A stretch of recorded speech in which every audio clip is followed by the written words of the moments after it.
So there's been a lot of discourse in the last week about Elden Ring Shadow of the Erdtree and its difficulty.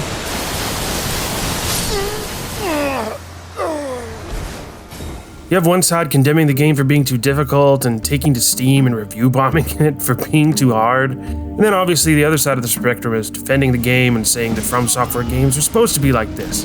One of the hallmarks of From Software's games is that they're insanely difficult, to the point that Dark Souls has become synonymous with something being difficult. Kind of like how the Shin Megami Tensei series is the Dark Souls of JRPGs, or taxes are the Dark Souls of adult responsibilities. So because of that, people think, oh no, the DLC is exactly as hard as it should be. So where do I stand on it? Why am I making a video about it? Well, I kind of think both sides are right. Now, don't turn this off yet. I'm actually not saying the DLC is too difficult. But I am saying there are some issues, particularly in the later stages of the DLC, with the way that difficulty is presented to the player. Short spoiler alert at this point, we're covering two bosses in this video. If you don't want to hear anything about them, go ahead and, I guess, turn it off or come back later. And that includes the final boss. So this is your last warning about that, but we're moving on.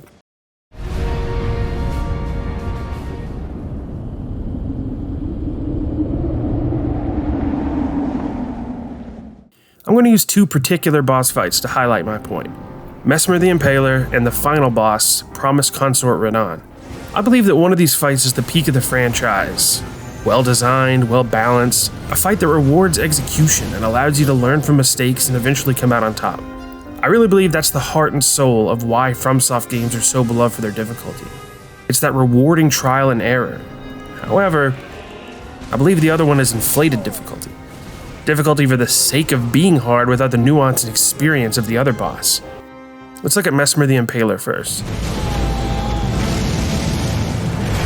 Stripped of the grace of gold, shadow meet death, in the embrace of Mesmer's flame.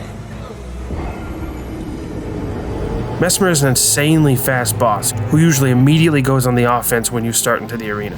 Because of the timing of his opening attacks, if your dodging isn't precise, you're going to take some pretty serious damage. The rest of Mesmer's toolkit relies on quick attacks with long reach and, of course, lots and lots of fire. His attacks can also be rather arrhythmic, which can throw off players used to dodging a certain way.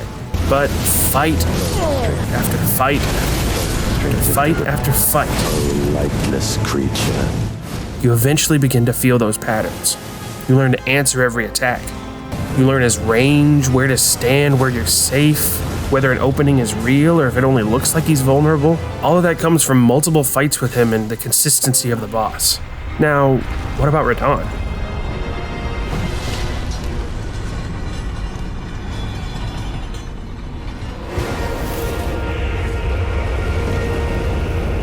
He actually opens the fight almost the same way Mesmer does. A huge attack that crosses the battlefield straight to you. Yeah, that looks familiar. The Radahn attack is much easier to dodge though. But if you don't, it can sometimes be a one-hit kill depending on your build. Then, Radahn goes on to make huge sweeping attacks in combination with a little gravity magic. Compared to Mesmer, he's not as fast and his toolkit's a little more basic. So, Radahn is the easier boss, right? Right?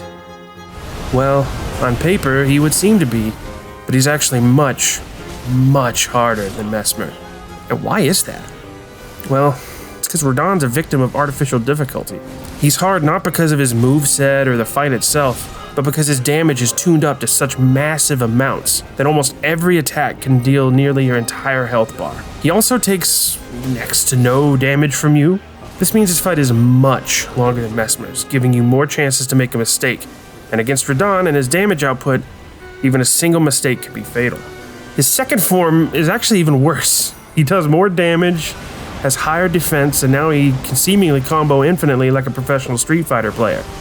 So, it's not that he's the harder boss. He's the less fair boss. He leaves no room for error, and not in a way that feels like you're learning anything on subsequent attempts. I already feel some of you pulling back, getting ready to go after me. And I get that. After all, From Software is famous for not having artificial difficulty. It's always been a fair challenge. I never looked at a FromSoft boss and thought, well, nothing I could do there. There's always something I can try in the next fight. With Radahn, after a massive 2-hit attack clears my whole 60 vigor health bar, I don't really feel like there's much to learn from that. Yeah, sure, get good or whatever, just dodge the attack, no problem. But my point is that no FromSoft bosses have ever been so tuned to the point of requiring absolute perfection to beat them. It's always been fair. Hell, Malenia can literally heal herself to full health after comboing you, and even she never felt like an unfair fight. So what happened here? In a lesser game, I'd say the developers are padding it out or trying to make the game seem tougher than it is. I don't really think that's the case here. I think it's a byproduct of the nature of the DLC. People are starting this DLC at wildly different levels. Some are on the New Game Plus, some still haven't even beaten the base game. You have to have some way to make the game challenging for both of those players. You don't want it to be impossible for one player or too easy for another. Their solution to this was Scadutree fragments, which, a little side note, I'd been pronouncing those as Scadutree fragments. Like, I knew that probably wasn't right, but it sounded like really jazzy, and it kind of, like Skadoo View rhymed, and so, but I guess it's Shadow View, and these are Scadutree fragments. Anyway, as you find them in the realm of Shadow, you use them to upgrade your character's damage output and damage negation. This means that while the DLC scales with you, these blessings can actually make your character stronger. By the time you reach Radahn, if you haven't found a lot of these fragments yet, then yeah, his fight's gonna look a lot like the one I described earlier. However, you get yourself up to a blessing of around 15 or 16, he starts to become easier to deal with. And I mean, it makes sense. You can reach Radahn fairly quickly in the DLC. Like, potentially 4th boss quickly. Making him borderline impossible without the Scadutree fragments means you need to go find them. This encourages exploration, and to be honest, if I'd beaten Radahn when I first got to him, then I'd never have gotten to see the hinterlands, or the weird finger stuff, or been manhandled by Commander Gaius. Actually, I'm fine with not having to deal with that last one. Anyway, I think it was overall probably necessary to handle Radahn the way they did. It's a trade-off. I would prefer he be beatable without having to go and essentially grind, but in a different way, but that's just not how it is. You ultimately either defeat him by playing absolutely perfectly or by brute forcing your way through buffs. However, I don't think that means FromSoft has gone crazy or whatever the criticisms they've had. Overall, the DLC is a very fair and rewarding challenge. As I said before, I do think Mesmer is one of the best bosses the series has ever given us. It's just a little disappointing to me that I had to describe the final boss, and one who lore-wise is so jaw-dropping and awesome, as more annoying than difficult. Just because I understand why they did it and I don't have a better solution to that problem doesn't mean it's not disappointing.